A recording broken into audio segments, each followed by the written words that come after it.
हाथों को उठाओ ऊपर, पूरा खड़ा, पूरा ऊंचा वाला खड़ा करो और बातें करो परमेश्वर से। कहो परमेश्वर तेरे कितने बड़े चमत्कार हम देख रहे, तू सच्चा खुदा है। जो तेरे दास हमें समझाते हैं सही चीजें, पेशेंस, धीरज रखना है, दौड़ना नहीं चाहती, जल्दी आना है, इन सब बातों में हमें बदल, खास बना, हम वफादार बने तेरे साथ, ताकि तेरी शक्ति को देखे, इन्हीं की तरह बड़े बड़ी गवाहियों के साथ खड़े हो। आज जो वचन सुनने जा रहे हैं उन वचनों का पूरा महत्व हमारे दिल में डाल चुके हो, हम उस पर चल चुके हैं, इन वचनों की समझ को पकड़ कर हम परमेश्वर तेरी इच्छा में चल चुके हैं। यीशु के नाम से ऐसा हो चुका। आमीन, हालेलुया। तो राइट नाउ हम जल्दी स्टार्ट करेंगे अपने टॉपिक को, आज के वचन को। मैंने तुम्हें ये गुड फ्राइडे के दिन कई सारी भविष्यवाणियां बताई यीशु मसीह की क्रूसीफाई की पहले से। हालेलुया। पहले से ही यीशु मसीह के साथ क्या होना था, यीशु मसीह का जो जन्म है वो जन्म कैसे होना है, क्या किसी मनुष्य को पता चल सकता है पहले से ही? बोलो। दुनिया में किसी भी शास्त्र में ऐसी कोई बातें नहीं है जो पहले लिखी गई है और बाद में पूरी हो, ऐसा कोई ज्ञान नहीं है दुनिया में। स्वयं एक ही ज्ञान है, एक ही बाइबल है, एक ही पवित्र शास्त्र है। जो कुछ पहले से लिखा गया, ठहराया गया, जैसे बाइबल में लिखा, यीशु ने कहा मेरे कारण लोग तुमसे बैर रखेंगे, तुम्हें झूठ बोलकर जेलों में बंद करेंगे। ये हो रहा है या नहीं हो रहा है दुनिया में? ऐसा कोई दुनिया में ज्ञान है जो पहले से बताया गया और बाद में पूरा हो? ऐसा कोई ज्ञान नहीं है। लेकिन ये बात याद रख लो, आप लोग इस दुनिया में तुम चुने गए हो अंधकार से।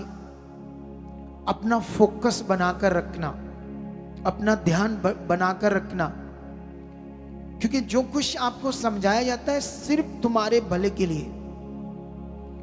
हम जो भी तुम्हें बताते हैं उसमें हमारा कोई लाभ नहीं, सारा लाभ आपका है। तुम बाबाओं के पास गए, पंडितों के पास गए, वो चोला चुक बाबाओं के पास गए, अलग अलग जगहों पर गए, कितनों के पास समझ आती है? वहां उन्हें तुम्हें कुछ करने के लिए कहा, आपने किया, ये सोच करके ये जो बता रहे हैं इससे मेरा भला होगा, लेकिन नहीं हुआ। लेकिन हम जो तुम्हें बताएंगे उससे तुम्हारा भला 100% होना ही होना है। ये बात को सीख लो, ठीक है? तो अभी मैं जैसे कई भविष्यवाणियों को बता रहा था, मैं एक दो भविष्यवाणियां आपको बताता हूं जो पहले से ही लिखी गई और अपने समय में वो भविष्यवाणियां पूरी हुई। बाइबल के अंदर पुराने नियम में यीशु मसीह के जी उठने का जिक्र भी है। सोच कर देखो, इसको दाऊद के ऊपर भी प्रकट किया, यशाया के ऊपर भी प्रकट किया, और एक दो जगह पर और भी है, लेकिन बहुत ज्यादा नहीं हम पढ़ेंगे। फिर कभी इन बातों को हम आपको सिखाएंगे सही समय पे और ज्यादा, लेकिन आज छोटा सा प्रूफ लेंगे। 16:10 में पढ़ेंगे क्या लिखा, क्योंकि तू मेरे प्राण को अधोलोक में ना छोड़ेगा और ना अपने पवित्र भक्त को सड़ने देगा। ये सोच लो, दाऊद ने ये यीशु मसीह की भविष्यवाणी की, और जिसको पतरस ने भी इस भविष्यवाणी को कोट किया पेंतेकोस्त के दिन, जब पवित्र आत्मा उतरा था पहली बार चेलों के ऊपर, तो वो अन्य भाषा करने लगे कई तरह की, और परमेश्वर के बड़े कामों को बताने लगे। लेकिन बीच में शरारती शैतान के लोग खड़े होकर कहने लगे इन्होंने शराब पी है, शराब पी है, नशा किया है, ये सुनो मत, सुनो मत, चलो चलो चलो। तब वो खड़ा होकर बोलने लगा, जोएल की भविष्यवाणी को कोट करने लगा, क्योंकि जोएल ने जो भविष्यवाणी की थी तो वो उस दिन पूरा हुआ था चेलों के ऊपर। हालेलुया। तुम इस बाइबल को कहती भविष्यवाणियों की बुक कहते हैं। सोच कर देखो ये कितना सच्चा ज्ञान है परमेश्वर का, जिसकी एक बिंदु मात्रा टिप्पी भी पूरी होनी है। तो फिर आपको अपना कैसा जीवन परमेश्वर के साथ जीना है ये सोच लो आप लोग। जिस शास्त्र की एक बिंदु मात्रा टिप्पी भी, अभी कितना ये बोल रहे हैं कि युद्ध होना था, युद्ध होना था, मैंने क्यों नहीं बोला? बोलो। हमारे बंदे तो एक मिनट में गोग मोग की कहानी को, वो उस समय के विषय को जो अभी पूरा होना है, फटाफट एक्सप्लेन करना शुरू कर देते हैं। कितनों के बात समझ आती है? अभी अंत नहीं है, अभी बाकी अंत। हम अंत के दिनों में सीरियस हो जाओ। तुम्हारी कोठियां साथ नहीं जाएगी। कोठियां गिफ्ट से लो रहने के लिए, जीने के लिए, लेकिन उनमें अपनी सोच मत बनाओ। कोठियों में, कारों में, चीजों में, सोना चांदी धन दौलत में सोच मत बनाओ।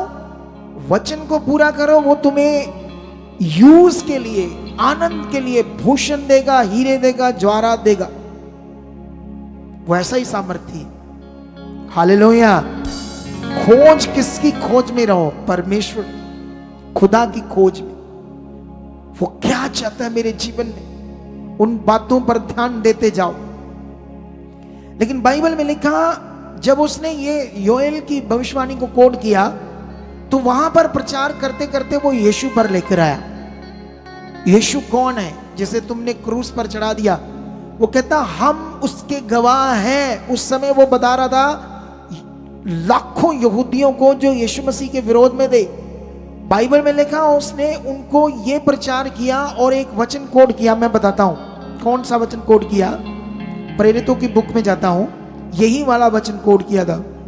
ठीक है, किसने? पतरस ने। हालेलुया। ये देखो क्या लिखा है। ये यहां से लिखा 2:25 में, क्योंकि दाऊद उसके विषय में कहता प्रभु को स्वर्दा में अपनी सामने देखता रहा, क्योंकि वह मेरी दाहिनी ओर, ताकि मैं डिग न जाऊं। इसी कारण मेरा मन आनंदित हुआ और मेरी जीभ मगन हुई, वर मेरा शरीर भी आशा में बना रहा, क्योंकि तूने मेरे प्राणों को अधोलोक में ना छोड़ेगा और ना अपने पवित्र जन को सड़ने ही देगा। 29 में कहता है, हे भाइयों, मैं कुलपति दाऊद के विषय में तुमसे साहस के साथ कह सकता हूं कि वह तो मर गया और गाड़ा भी गया, और उसकी कब्र आज तक हमारे यहां विद्यमान है, और उसका शरीर भी सड़ गया। तो ये दाऊद अपने बारे में नहीं कह रहा था। दाऊद मनुष्य था, वो मरा, कब्र में रखा गया, और कब्र में शरीर क्या हो जाता है? जल जाता है, सड़ जाता है, खत्म हो जाता है। मांस हड्डियां थोड़ी बहुत ही रह जाती, बाकी खत्म हो जाती है। कितनों को बात समझ आती है? लेकिन वो उस बात को कोट करके यहां उस समय के लोगों को समझाता है कि वो यीशु है जिसे तुमने क्रूस पर चढ़ाकर मार डाला। परमेश्वर ने उसे मुर्दों में से जिंदा किया, हम उसके गवाह हैं। हमने उसे देखा है, जिंदा हुआ, हमारे साथ था। चेले वो हैं जिन्होंने किसी देश पर राज्य नहीं किया।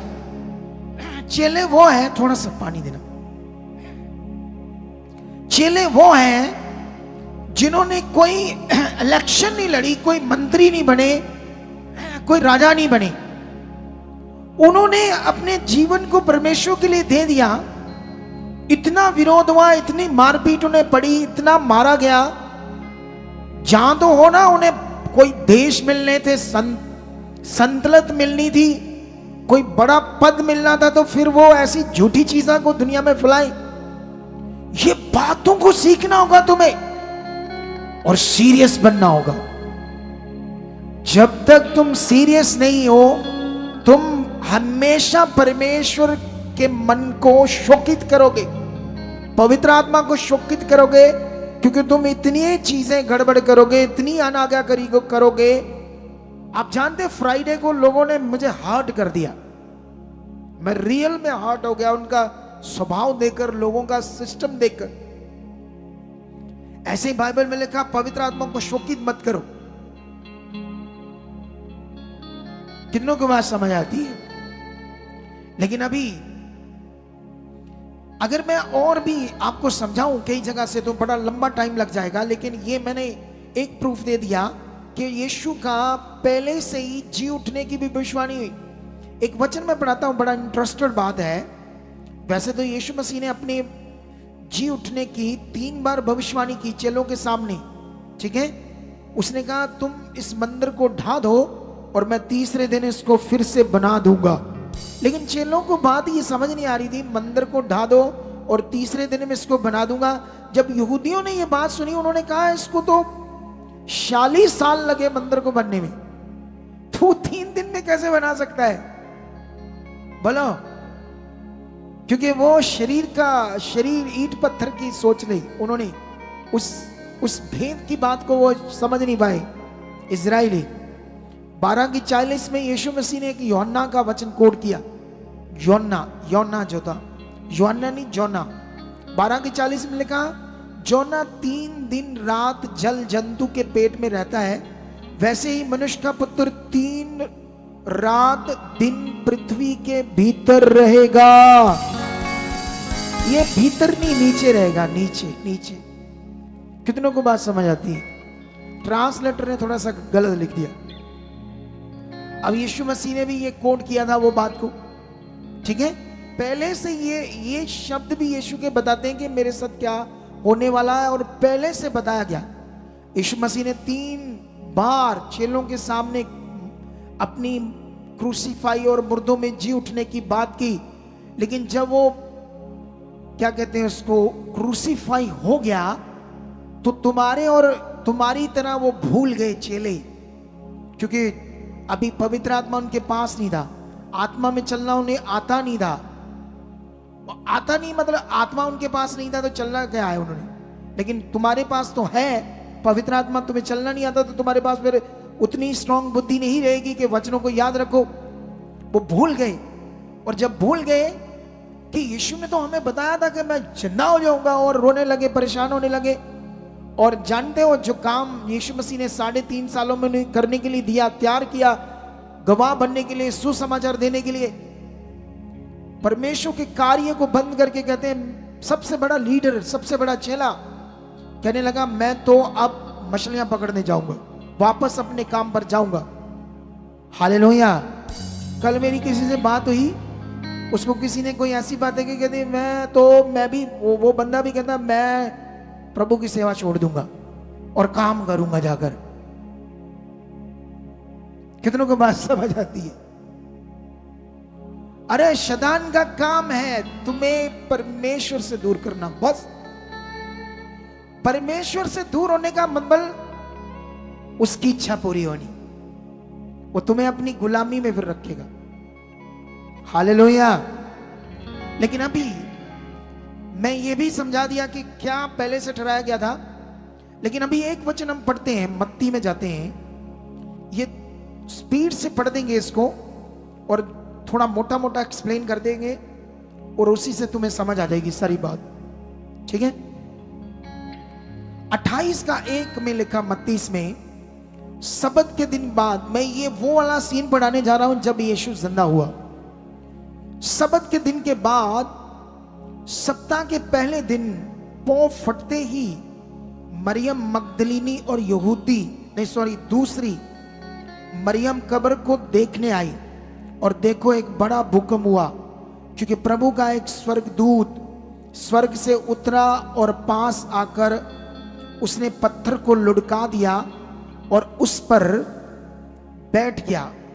उसका रूप बिजली का सा और उसका वस्त्र पाले के समान उज्जवल था। उसके भय से पहरुए कांप उठे और मृत्यु के समान हो गए। जानते, जब वो स्वर्ग से उतरा, इतनी चमक और रोशनी उसका वस्त्र, उसको देख नहीं पाए। सिपाही, जो बड़ा पहरा लगा हुआ था वहां, सैकड़ों हजारों सिपाही थे वहां, क्योंकि कोई यीशु की बॉडी को ले ना जाए, कुछ ऐसी चीजें ना घट जाए। कितनों को बात समझ आती है? लेकिन इतना बड़ा पहरा था, जब स्वर्गदूत उतरा तो कांप उठे सारी सेना, ऐसा भय सा आया उनके अंदर और मृत्यु के समान जैसे गिर गए। और स्वर्गदूत ने स्त्रियों से कहा, मत डरो, मैं जानता हूं कि तुम यीशु को जो क्रूस पर चढ़ाया गया था ढूंढती हो। वह यहां नहीं है, परंतु अपने वचन के अनुसार जी उठा है। हालेलुया। अपने वचन के अनुसार जो उसने बोला था 3 बार कि मैं फिर से जी उठूंगा। तुम एक बड़ी सच्चाई पर विश्वास करते हो, तुम एक सच्चे मार्ग पर चल रहे हो। बस फर्क यह है कि शरीर को मौका मत दो, फर्क यह है कि शरीर की बातों से बाहर आ जाओ, परमेश्वर के खोजी बन जाओ। तुम्हारे लिए शांति और स्वर्ग जैसा जीवन खुदावंद ने रखा है। ये प्रूफ है, वो गवाहियां जो तुम देखते हो। 6 महीने थेरेपी, फाइनली ऑपरेट, हम प्रार्थना करते और बीमारी गॉन।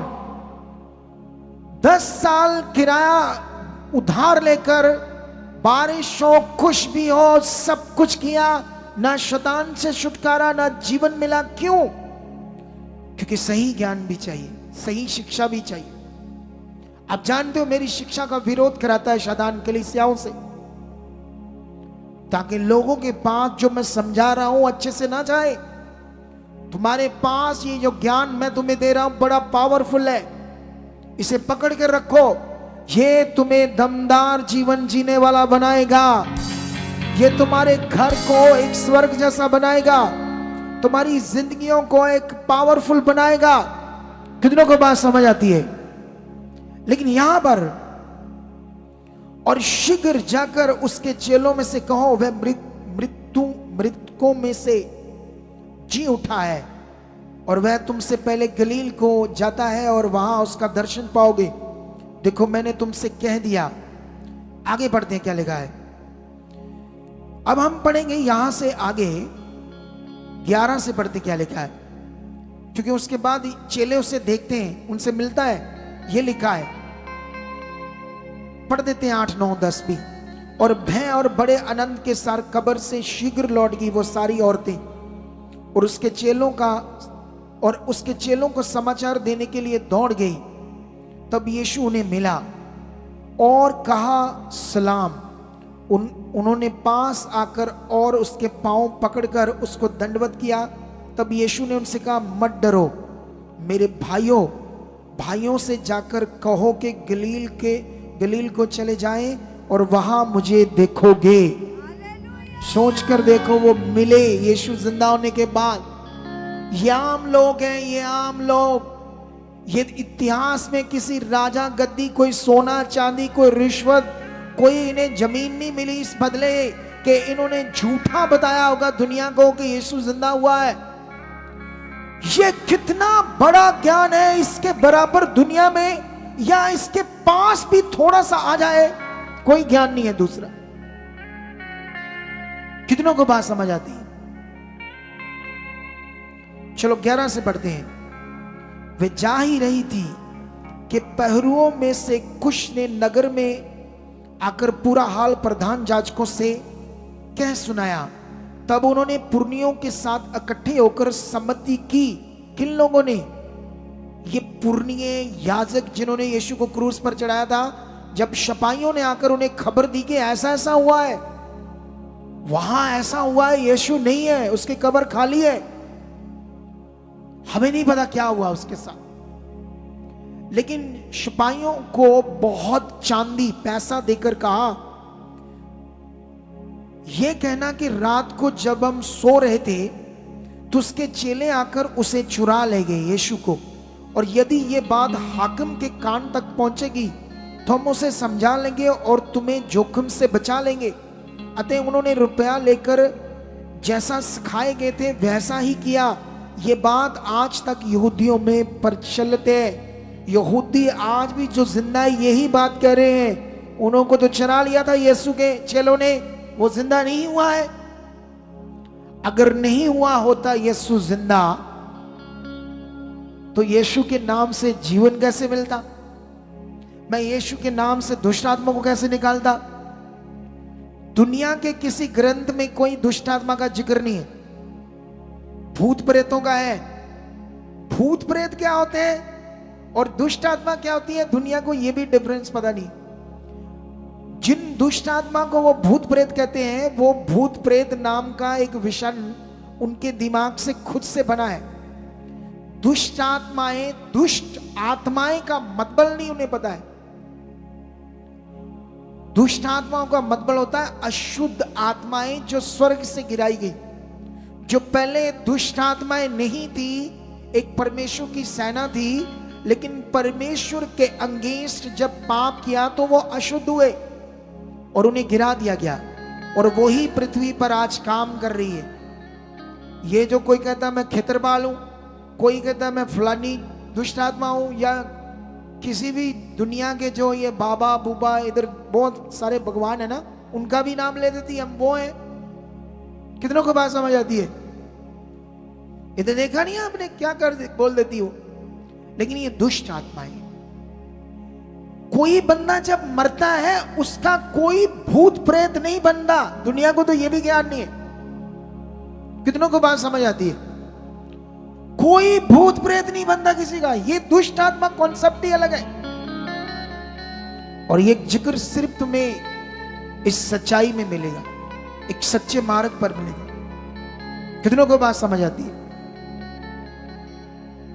हालेलुया। इतना बड़ा ज्ञान हो हमारे पास, और फिर हम ऐसे बोले हाय हाय प्रार्थना करो, रोटियां लाओ जाइए। है इतना बड़ा ज्ञान, इतना बड़ा रास्ता, इतनी बड़ी सच्चाई, इतना बड़ा खुदा। तुम तो अपना शहर हिला दो अपनी प्रार्थनाओं से, अपने विश्वास से, अपनी धार्मिकता से। कितनों को बात समझ आती है? तुम्हें बढ़ना होगा, तुम्हें आज समझना होगा यीशु जिंदा क्यों हुआ, मरा क्यों और जिंदा क्यों हुआ। ये कॉन्सेप्ट समझना होगा। अगर यीशु नहीं जिंदा हो, आपके लिए क्रूसीफाई ना होता। यीशु का क्रूसीफाई का मतलब था सारे जगत के पापों का प्रायश्चित करना, पूरी दुनिया को क्षमा मिले उस पापी जीवन से, और उन्हें एक मौका मिले अपने पापों से प्रायश्चित करके एक धार्मिक जीवन जीने का परमेश्वर के साथ। यह था यीशु मसीह का बड़ा काम। और जी उठने से क्या हुआ आपके लिए, मेरे लिए, यह बाइबल से तुम्हें समझना होगा। मैं थोड़ा सा स्पीड से पढ़ूंगा इस बात को, जल्दी जल्दी, ठीक है, ताकि हम लंबा ना जाएं। रोमियो 4 की 24 और 25 पढ़ते हैं। सबसे पहले 24 और 25 में ऐसे लिखा है 4 का, वरन हमारे लिए भी जिनके लिए विश्वास धार्मिकता गिना जाएगा, अर्थात हमारे लिए जो उस पर विश्वास करते हैं, यीशु पे, जिसने हमारे प्रभु यीशु मसीह को मरे हुओं में से जलाया, कि वह हमारे अपराधों के लिए पकड़वाया गया और हमारे धर्मी ठहराने के लिए जलाया भी गया, जिंदा भी किया गया। इस दुनिया में कोई भी इंसान परमेश्वर के सामने धर्मी नहीं ठहर सकता अपने कर्मों से, भूखों को खाना खिलाकर या कोई ऐसे काम करके, क्योंकि वो फिर पाप करेगा, फिर पाप करेगा, फिर पाप करेगा। यीशु मसीह में एक ऐसा प्रायश्चित है कि हमारे विश्वास से हमें क्षमा मिलती, क्षमा मिलती, क्षमा मिलती। ये क्षमा परमेश्वर से मिलनी है, जो परमेश्वर है। और बाइबल में लिखा वो हमारे अपराधों के लिए क्रूस पर चढ़ाया गया और हमारे धर्मी ठहराने के लिए जिंदा किया गया। तुम यीशु मसीह के जिंदा होने से धर्मी ठहरे हो। एक नंबर पॉइंट, अलग अलग पॉइंट है हमारे लिए। यीशु के जिंदा होने से तुम्हारे साथ क्या क्या हुआ। अगर हम रोमियो 6 से पढ़ते हैं, 6 से मैं स्पीड से पढ़ूंगा, 6 अध्याय रोमियो 5 से पढ़ता हूं, क्योंकि यदि हम उसकी मृत्यु की समानता में उसके साथ जुट गए हैं, तो निश्चय उसके जी उठने की समानता में भी जुट जाएंगे। हम जानते हैं कि हमारा पुराना मनुष्यत्व यीशु के साथ क्रूस पर चढ़ाया गया ताकि पाप का जीवन खत्म हो जाए और हम आगे को पाप की गुलामी में ना रहे, क्योंकि जो मर गया वह पाप से छूटकर धर्मी ठहरा। जिसने अपने जीवन को परमेश्वर के सामने सरेंडर कर दिया और ये फेथ कर लिया मेरी जिंदगी परमेश्वर से है, मैं परमेश्वर के लिए जीऊंगा, तो लिखा वो पाप से छूट गया। और जो अभिलाषाएं रखकर अपने लिए जी रहा है और परमेश्वर के राज्य को सिर्फ यूज करता है, परमेश्वर के नाम को यूज करता है मतलब से अपने स्वार्थ के लिए,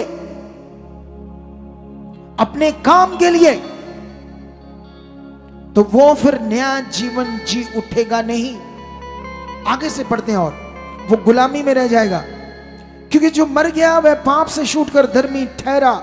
इसलिए हम मसीह के साथ मर गए तो हमारा विश्वास है कि उसके साथ जिएंगे भी, क्योंकि ये जानते हैं कि मसीह मरे हुओं में से जी उठकर फिर मरने का नहीं, उस पर फिर मृत्यु की प्रभुता नहीं होने की, क्योंकि वह जो मर गया तो पाप के लिए एक ही बार मर गया, परंतु जो जीवित है तो परमेश्वर के लिए जीवित है।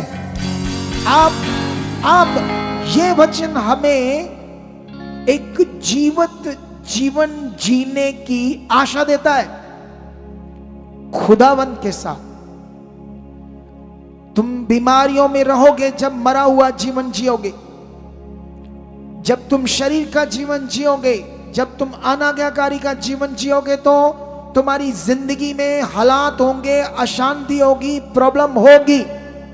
कितनों को बात समझ आती है? जब तुम्हारी जिंदगी में वचन होगा, ज्ञान होगा और फोकस होगा, चाहत होगी, रिश्ता होगा खुदा के साथ, भूख होगी, प्यास होगी खुदावंत की, फिर तुम्हारी आंखों में रोशनी होगी और तुम्हारे मुंह पर उस खुदावंत की रोशनी और चमक होगी। तुम दुनिया में अलग गिने जाओगे, तुम उसके लिए जियोगे और तुम्हें वो ऊंचा करेगा। जो उसका वचन है वो सच्चा है, लेकिन पूरा होता है धर्मी जन के लिए, जो धर्मी का जीवन जीता है, जो उसके साथ अपनी जिंदगी को जीता है। ऐसा नहीं तुम्हें 2-3 हफ्ते अपने काम है और फिर कभी दिल में आया तो आगे चर्च संगति अटेंड कर ली, फिर नहीं आए। अगर दूसरे स्टेट्स में हो तो साल नहीं बढ़े, 6 महीने नहीं आए। ये कौन सा सिस्टम है तुम्हारा अपना? ये कौन सा बुद्धि दिमाग है अपना कि तुम अपने हिसाब से जियोगे? हालेलुया। मैं एक और वचन पढ़ता हूं आपके लिए, फटाफट कुरिन्थियस में जाते हैं। उसके जी उठने से क्या क्या हुआ हमारे लिए। 15 अध्याय पढ़ेंगे हम इसका। 1 कुरिन्थिया 15 अध्याय 12 से मैं शुरू करूंगा। क्या लिखा यहां पर? इसलिए जबकि मसीह का यह प्रचार किया जाता है कि वह मरे हुओं में से जी उठा है, तो तुम में से कितने कैसे कह सकते हैं कि मरे हुओं का पुनरुत्थान ही है नहीं? उस समय के लोग या आज की दुनिया जो है ना, आज की दुनिया जो है वो भी ये कहते हैं कि कोई जिंदा नहीं होता। ये उस समय भी विरोध था, जिंदा नहीं होता। तुमने जिंदा होना है जब तुम्हारी मौत होनी है। आज जो खुदा के दास, अभी मेरी बेटी ने जो बोला वो, उसने यूहन्ना का वो वचन कोट किया 11 अध्याय का, जहां लाजर मर गया था। जब उसकी बहनें कहती अगर तू होता तो ये ना मरता, तो यीशु मसीह ने कहा जो मुझ पर विश्वास करता है अगर मर भी गया तो वो जीवित रहेगा, क्योंकि मैंने मौत पर फतेह पा ली है और तुम्हें संदीपक जीवन दे दिया है। अब मौत तुम्हारे ऊपर प्रभुता नहीं करेगी। और इस विश्वास में तुम्हें जीना है। तुम्हें जीना है, दुनिया से नहीं डरना, किसी कानून से नहीं डरना। कानून नए नए शैतान लेकर आ रहा है कि जो SC है, ST है, जो शेड्यूल कास्ट है, अगर वो चर्च जाएंगे, यीशु को ग्रहण करेंगे, तो उनकी जो फैसिलिटी है, उनको जो राशन मिलता है, जो सरकारी गवर्नमेंट जॉब का कोटा में पहले ही नहीं जॉब में जुबे मिलती, शदाई बनाती है सरकारी। कितनों को बात समझ आती है? ऐसी चीजों का तुम्हें डरावा देते हैं। मैं तो जानता हूं जिसकी लगन लग गई वो ये एसटी क्या, ये एससी फैसिलिटी क्या, वो तो जान भी दे देंगे यीशु मसीह के लिए। इतने दमदार हैं जिनकी लगन लग चुकी है। और सबसे पहले अगर जान देने का काम शुरू होगा ना कभी भी, तो प्रभु मुझे सबसे पहले आगे रखना, सबसे पहले मैं आपके लिए काम करके दिखाऊंगा। कितनों को बात समझ आती है? इतनी दिलेरी होनी चाहिए, ऐसे प्यार नहीं होना चाहिए, हाय मैं मरू ना, हाय मैं मरू ना। वक्त आए तो यस हम तैयार हैं प्रभु के। कितनों को बात समझ आती है? और ये जो विश्वास अभी मैं समझा रहा हूं, ये आपके अंदर है तो शैतान थरथराएगा और बीमारियां, रोग भाग जाएगी आपके जीवन से। अगर ये विश्वास है आपके अंदर, अगर ये नहीं है तो तभी तो आप कमजोर हो। और बढ़ते हैं, फिर से बढ़ते हैं। इसलिए जबकि मसीह का यह प्रचार किया जाता है कि वह मरे हुओं में से जी उठा, तो तुम में से कितने कैसे कहते हैं कि मरे हुओं का जी उठना है ही नहीं?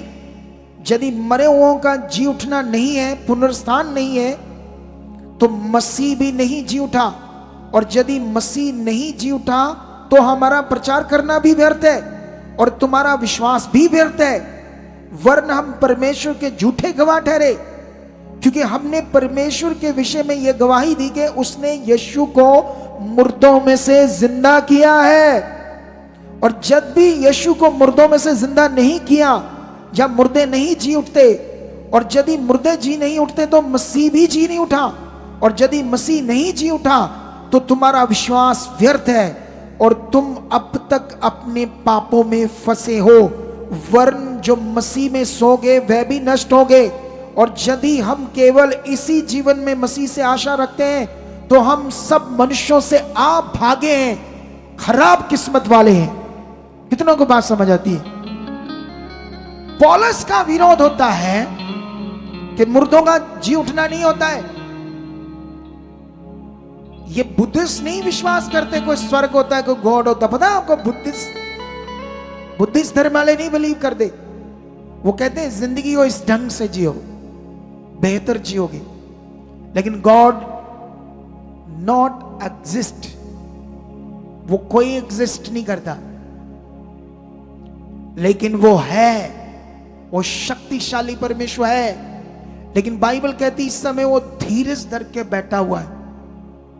उसका नियम या उसकी पावर को प्रकट करने का काम परमेश्वर ने हमें दे दिया गया है। हालेलुया। इस दुनिया में आप परमेश्वर को प्रकट करना, उसकी पावर को प्रकट करने का काम हमारे पास है। उसके लिए यीशु का आत्मा हमारे अंदर है, स्वर्गदूत हमारे साथ है, खुदा हमारे साथ है। लेकिन उसके काम को, उसकी सामर्थ्य को प्रकट करने का काम हमारे पास है। वो पुराने नियम की तरह आग का खंभा बनकर नहीं दिखाई देगा। वो पुराने नियम की तरह बादल बनकर छाया नहीं करेगा एकदम से। उतना ही जितने लोग चल रहे थे उतना ही बादल था, उनके ऊपर ही था, बाकी धूप थी। ऐसा वाला कोई काम नहीं करेगा।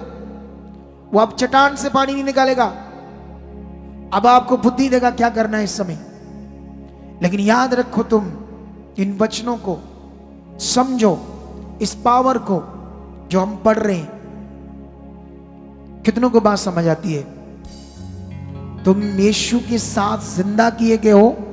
बाइबल में एक जगह पर लिखा है, 2 कुरिन्थियों 5:16 में ऐसे लिखा है, यद्यपि हमने यीशु मसीह को शरीर के अनुसार जाना था, अब से हम उसको शरीर के अनुसार नहीं जाने दें। पौलुस कहता तुमने यीशु को पहले शरीर से लिया, आप मुझे भी शरीर से ले सकते हो।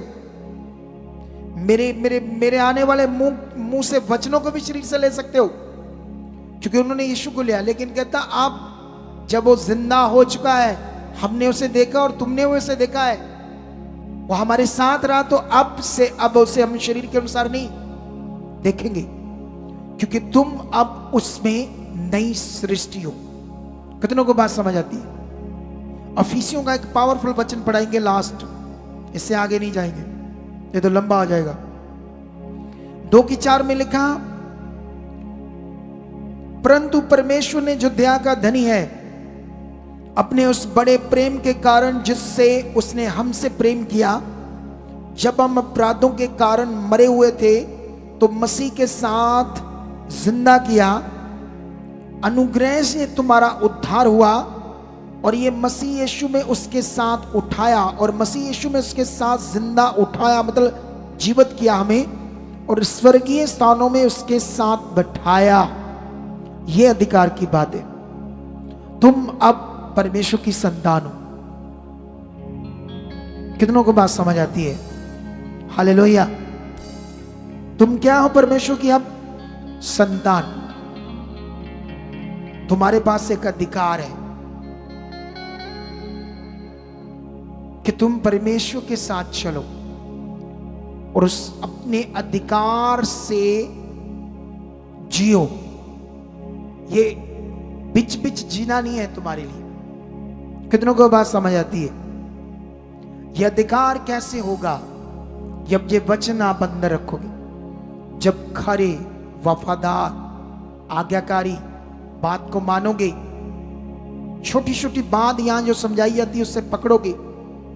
अगर तुम्हें अटेंडेंस कार्ड के लिए बोला गया तो सबसे पहले टाइम निकाल कर पहले बनाओ, मुझे ये आज्ञा दी है क्योंकि मेरी अटेंडेंस लगनी चाहिए, ये इतना स्टाफ रखा, इतना खर्चा किया, इसमें भी मेरा भला है। ये वचन है आपके लिए, लेकिन आप मानते नहीं। आपको हर बार समझाना पड़ रहा है। जब तक ये अनाज्ञाकारी का जीवन रहेगा, शैतान खुश रहेगा तुमसे और तुम्हारे जीवन को रोक कर रखेगा बड़ी जगहों पर। और जब रोक कर रखेगा तो तुम असल जीवन को कैसे देखोगे?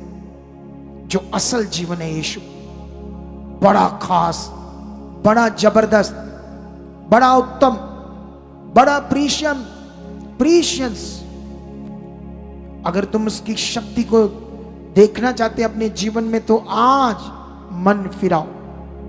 कहो, इन दिनों में जो ज्ञान सुना मैंने, पाम संडे, हॉली सपर, गुड फ्राइडे और आज जी उठना, सब कुछ ये यीशु मसीह ने जो पूरा किया, इतना खास है मेरे लिए। और मैं कैसा झूठा सा हूं, कभी दिल करता चर्च आता हूं, कभी नहीं आता हूं। ये चीज अपनी जिंदगी से तुम्हें दूर करनी होगी, फिर तुम बड़ी शक्ति को देखोगे, फिर तुम बड़ी पावर को देखोगे, फिर तुम बड़े जीवन को देखोगे अपनी जिंदगी में। हालेलुया। आज जब मैं तुम्हें मन फिराने के लिए बोलूंगा, अगर तुमने रियल किया कि फैसला लिया, तो जी उठने की जो सामर्थ है वो काम करेगी आज तुम्हारी जिंदगी में। जो शैतान किसी की जिंदगी में कोई दुष्ट आत्मा काम कर रहा, वो खत्म होगा। जो बीमारियां, जो परेशानियां, जो रुकावटें आपकी जिंदगी में थी, आज खत्म होंगी, खत्म होंगी, खत्म होंगी, ऑनलाइन खत्म होंगी। और उससे पहले, जैसे ये बीज बोना हमारे लिए एक आज्ञा है, एक वचन है तुम्हारी प्रॉस्पेरिटी के लिए, तुम्हारे खुशहाल जीवन के लिए। तुम गवाहियां सुन रहे हो। तुमने एक गवाही सुनी एक बहन की जिनके पास एक मरले का घर था, पति उसका यीशु में नहीं आता था और कोई काम तो करता था, पैसे नहीं देता था। इतनी दुखी, मैं उससे मिला हूं 2-3 बार, क्योंकि वो पुरानी जुड़ी है 5-6 साल से। वो अच्छी थी, वचन पूरा करती थी, परमेश्वर के साथ चलती थी, जिससे उसका घर बचा हुआ था। लेकिन घर वालों को भी तो चलना पड़ेगा ना। बोलो, तुम्हारे विश्वास से, तुम्हारी प्रार्थना से, तुम्हारी धार्मिकता से कुछ असर होगा तुम्हारी फैमिली पर। अगर ये तुम कहो कि तुम्हारी धार्मिकता से, तुम्हारे विश्वास से सारा घराना सब कुछ ठीक हो जाएगा, तो ऐसा नहीं है। वचन ये कहता है तू बच, तेरा घराना बचाएगा, मतलब वो भी विश्वास में आए। जब तक वो विश्वास से नहीं चलेंगे, वो गुलाम है दुष्ट के, वो गड़बड़ रहेंगे, गड़बड़ चीजें करते रहेंगे। विश्वास का मतलब ये नहीं है कि मैं अब यीशु में तो मेरा विश्वास है। कितनों को बात समझ आती है? विश्वास का मतलब ये है उसके साथ चलना पूरी तरह से, सही मायने से। कितनों को बात समझ आती है? आप जानते हो अब नए नियम में परमेश्वर कभी परीक्षा नहीं लेता हमारी। पुराने नियम में परीक्षाएं उसने ली डायरेक्ट, लेकिन नए नियम में जानते क्या समझ आता हमें? जो उसकी इच्छा में नहीं चल रहा, अनुग्रह हट जाता उससे। एक पास्टर जेल में गया ना, वो इसलिए गया क्योंकि उस पर से अनुग्रह हट गया, क्योंकि उसने लोगों से ठगियां मारी, तेल बेचा, पानी बेचा, साबुन बेचा, 20-20, 25-25 हजार पैसे लिए प्रे करने के।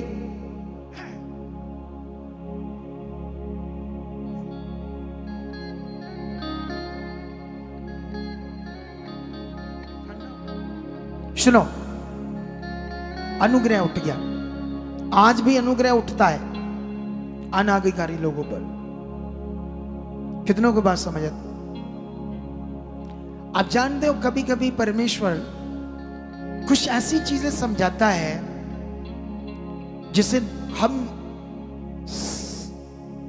परमेश्वर कभी कभी शांत हो जाता है तुम्हारे लिए, तुम्हें फील भी नहीं होता है जब तुम गलत होते, ताकि फिर तुम सीखो क्या करना है ठोकरें खाकर। क्योंकि कुछ शांत होगा, फिर हालात होंगे, चीजें होंगी, गड़बड़ होगी। समझते कि नहीं समझते? इसीलिए खड़े रहो। और कंफर्ट जोन कभी हमें सिद्ध नहीं कर सकता। कंफर्ट जोन, आप जानते हो, मैंने अपनी फैमिली को, अपनी वाइफ को, अपने बच्चों को बड़ा कंफर्ट जोन दिया, क्योंकि परमेश्वर ने मुझे जब ब्लेस किया तो सब कुछ उसने दिया। तो इन्होंने कुछ स्ट्रगल नहीं किया ना पाने के लिए, हर चीज उनको आसानी से मिली। कई बार ऐसा होता है कि कई चीजें जब आसानी से मिलती है तो उसकी वैल्यू नहीं होती। मैंने बड़े लोगों को देखा है। इसीलिए परमेश्वर कभी कभी आपका काम एकदम से नहीं करता, ताकि तुम उसके काम को वैल्यू दो।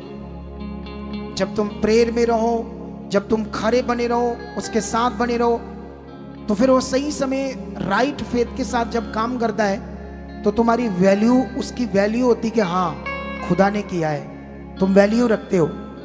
लेकिन लोग चाहते हैं जल्दी हो, आसानी से हो। कितनों को बात समझ आती है? अगर कल को या परसों नरसों कभी परमेश्वर मेरे मन में डालता अपनी फैमिली को लिए, अपने बच्चों के लिए, किन्हें कुछ समय छोड़ो दुनिया में, ये दाढ़ी दूढ़ी लगाए काम करें, तो अगर मैंने ऐसा किया तो तुम गुस्सा मत करना। हो सकता है इनके बेहतर के लिए मैं करूं ऐसा। क्या करूं? अगर मैं ऐसी चीज करता हूं कभी, मतलब मुझे परमेश्वर गवाही करता है, तो आपने उससे अच्छा लेना है कि नहीं, ये परमेश्वर की ओर से। कितनों को बात समझ आती है? समझ आता है या नहीं समझ आता है? और कभी ऐसा हुआ, वैसे होता नहीं, मैं ऐसा समझता नहीं ऐसा होगा, अगर हुआ कभी तो मत करने के लिए नहीं आना है इनकी, इन्हें सीखने देना, इन्हें दुनियादारी समझने देना, क्या होता है कि मेहनत क्या होती है, इनको वैल्यू समझ आए मेहनत की। कितनों को बात समझ आती है? मेरी बात समझ आती है नहीं समझ आती?